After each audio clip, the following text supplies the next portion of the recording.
Nel 2020 e nel 2021 ha partecipato attivamente alle iniziative proposte dalle istituzioni a causa della pandemia di Covid-19 con più di 1000 volontari sparsi su tutto il territorio della provincia.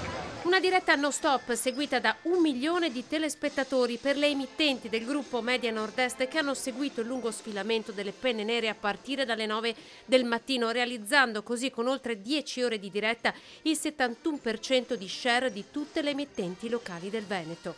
100 anni con i nostri vecchi, altrettanti ci auguriamo con i nostri giovani. Su alla croce de barbaria, se tu sei spossent, tu vola via, ma qua le radici ci sono tutte, qua la storia c'è tutta. Lo spirito di sacrificio e abnegazione dei nostri alpini, valori che da sempre veicolano attraverso il loro operato quotidiano nella comunità.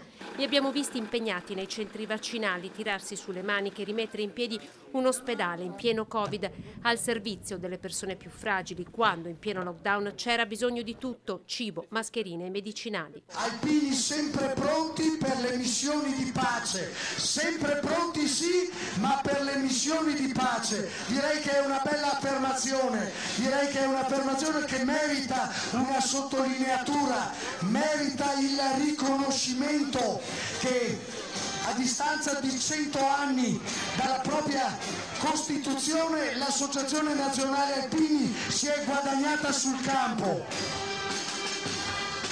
Il gruppo Media Nord-Est da sempre a fianco delle penne nere ha voluto raccontare passo dopo passo questo ritorno alla normalità, una donata finalmente in presenza, seguita da oltre 1 milione di telespettatori grazie alle televisioni del gruppo Media Nord-Est.